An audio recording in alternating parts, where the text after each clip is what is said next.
Hello and welcome. I'm Professor Harriet and I'm the Dean of Pratt. It's an honour and a delight to host Conscious Cities this week. I'd like to also introduce my colleague and business partner, Fiona Zisch. She's at the Bartlett School of Architecture in London, and we're going to talk through some of the work that we have been doing as a practice in London, and I'll just give a little bit of a general introduction to today and this evening. So firstly, what is a conscious city? We've had, I think, a fairly robust introduction from that rather endearing little video. But I think it's worth unpacking it a little bit more, because what I would hope we have in the room, and I think we have, is a fairly diverse audience, some knowing experts and some leading thinkers, leaders in their field even, obviously the pioneers of conscious cities. But we also have a lot of students here who are, I think, curious and interested in how they might bring some of this thinking into their design work, and indeed many practitioners. So let's have a brief examination of what we think conscious cities means. Generally, conscious city is understood as a large built environment that's aware of the needs and activities of its inhabitants, much like the animation suggested to us a moment ago. It also comes at a kind of disciplinary intersection, so it takes a lot of intelligence from architecture, planning, psychology, and neuroscience more recently, but it still builds on those traditional epistemologies. It's very preoccupied with ideas of trying to respond better to human needs within the urban environment, but it's very shrewd about how it takes information about those needs. It isn't all about technology. And maybe this is where it really differs from smart cities, which many people have accused in many ways of being far too focused on harvesting this kind of data for commercial rather than civic outputs. And in fact, to achieve often efficiencies rather than necessarily any sense of well-being, or to reduce stress and anxiety, which is something that conscious cities really focus upon.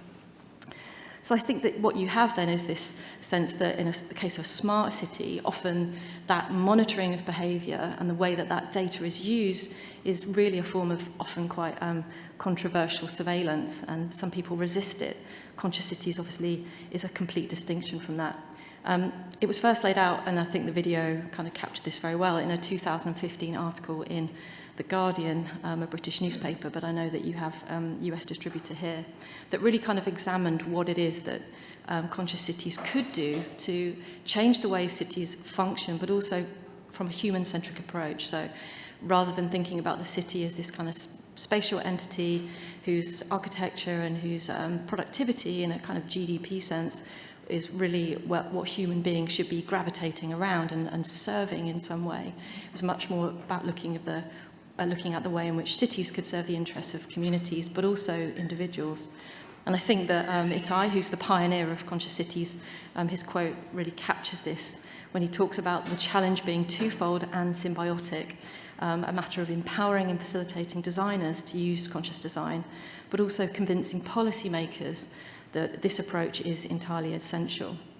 And again, as I mentioned earlier, what's great about conscious cities is it's standing on the shoulders of many giants. I mean, the obvious players are situationists, certainly Jane Jacobs, in this particular example, Henry Lefebvre, when in The Production of Space, when he talked very particularly about the way in which all of our behaviour is entirely socially constructed, with some collective and some agreed meanings between us. So we aren't, by implication, necessarily defined by the city we live in, but we define it in how we choose to engage with it and how we choose to interpret it. So obviously, conscious cities methodologies, again, coming from that rich disciplinary and epistemological mix, often work between the macro and the micro. They play with ideas of intimacy and small-scale intervention, and often intuitive forms and actually fairly tactile forms of investigation and engagement, whilst at the same time hybridizing these processes and approaches with big data and crowdsourcing. The principles are inherently interdisciplinary, but they are not only in terms of the outputs, but in the processes themselves. And there's a huge emphasis on the relationship between our sense of selves as individuals, but also as collectives within a city space, and the impact that cities have on how and who we identify with. So there's real potential implications here for transforming city cohesion, integration, addressing issues around alienation, isolation, and really what is becoming a mental health crisis within urban environments. And of course, where are architects in all this? The big existential question that architects ask of themselves routinely, I imagine. What's interesting about architects is that Conscious Cities becomes a means through which architects' tools and techniques can demonstrate the impact of good design on social objectives. And I think that that's where architects actually, especially those in the room, are going to learn an awful amount of fantastic information that we hope from this confection of events over the next 4 days will really serve to enrich your professional practice. So I wanted to introduce the speakers, but I do understand there's some that haven't been able to make it, or one indeed. But throughout the next 4 days, we have these 4 themes that we want to tackle. Tonight is resilience, tomorrow is family, the day after is ageing, and then we have mental health. Please come to all of them. We have a complete open door policy here, as you can probably tell. Tonight we're looking obviously at resilience. The speakers, sadly Philip couldn't make it. We have Diane, who speaks shortly, Claudia, Sarah, Janie, and also Cynthia. So they will introduce themselves in more detail. I'm just aware that some of you have been waiting a while, so I'm going to speed through the intros and they'll do a better job of introducing themselves. So what do we mean by resilience? This is a question that we'll be interrogating this evening through a series of different, I think, very different lenses. And I can emphasise that based on the biographies, it will be a 360 on the problem.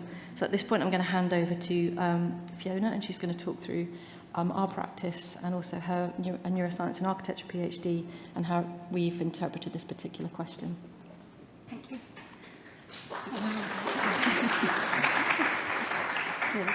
First, I want to say thank you very much for having me tonight. And I've pulled from the website that the evening will focus on, and I quote, resilience of the city's social fabric and how the design of cities can promote social cohesion that not only ensures communities thrive through challenges while still allowing individuality, and also aims to present case studies in the development of science-informed architecture, urban design, and decision-making. So I want to start by interrogating what resilience is. Resilience means toughness, the ability to recover. Is this being robust? The aim that we often follow in striving for resilience is to provide a robust foundation of knowledge. In the realm of design, what kind of robust, validated knowledge might this be, and is this indeed resilient? It sounds like science can help design being resilient by providing robust insight. So in response to movements in evidence-based or science-informed design, Harriet and I have been developing a praxis and research model over the course of the last few years. We call it GRAPH. So how has GRAPH gained insight into science and understanding of a mutual workspace that we can all develop together? A background in architecture and neuroscience and a PhD across both disciplines has opened up a world of knowledge and thinking. So in this, I work through theory and design exploration as well as empirical experiments. I'm going to show you a case study and just mention 2 others that I think might resonate with you. There's not a lot of time, so if there's any interest, do get in touch.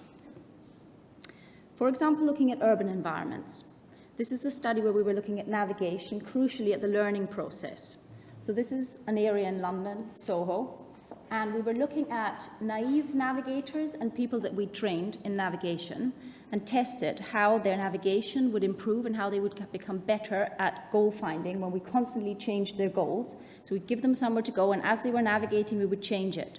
And the more they trained, the more they learned, the more resilient to this change they became, and they were able to adapt quite quickly.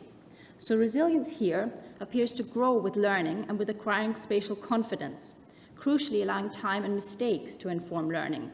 This is arguably not robust, but adaptive. Another study that I was looking at looked at time and space and studying how they each felt internally and how they were represented. So if you want to know more about this one, again, it focused very much on learning and ensuring that over the course of learning you'd adapt far more and be able to understand the relationship between time and space more. And finally, in this study, we looked at space, memory, and decision-making in changing circumstances and focused on individual differences. Often science to inform design is seen as robust, predictive measure, sometimes even prescriptive. In this capacity, it then categorizes and ironically dehumanizes by smoothing over flaws or aberrations. But resilience seems to be much more adaptive than we think. As a basis for resilience and difference, the brain provides a scaffold and a framework that is filled with then very personal and subjective experience, interaction and performance. In its specific articulation, A cognitive life map is unique and unpredictable to each of us and reflects our personal stories. Going back to the point that Harriet made at the start, we're not defined by the city not by us, but rather we exist in reciprocity and shape one another. And herein lies our responsibility and our opportunity as designers in shaping environments. We need to be self-critical and reflective. Something that is robustly repeatable across scientific experimentation within the same conditions is not necessarily beneficial for architecture. It is much more important to build transferable knowledge through ongoing interaction with science. At its core, this is building intuition through embodied learning. By educating ourselves, we can employ scientific knowledge intuitively and embed this into architectural intuition. While this understanding of resilience is not robust, it is also not fragile. An anti-fragile system is diverse, unpredictable, interactive, and performative, and each disturbance, each stress factor strengthens the system and allows it to grow and evolve. Resilience can be anti-fragile and embrace disturbance and challenges that come with it. So we set up Graph as a community and network, a platform as an educational and practical endeavor for interaction rather than response, in order to build intuitive learning, intuitive action, and get people to engage with science in an ongoing manner rather than in a finite way. To this, I bring my background in neuroarchitecture, and Harriet brings her extensive knowledge in co-design, because we think it's really important to involve a wide community in this and open up this conversation. We want architecture and science to inform one another and to further potentials of neuroarchitecture, and we invite you all to contribute. If you have any questions, please do get in touch, and I'd like to say thank you.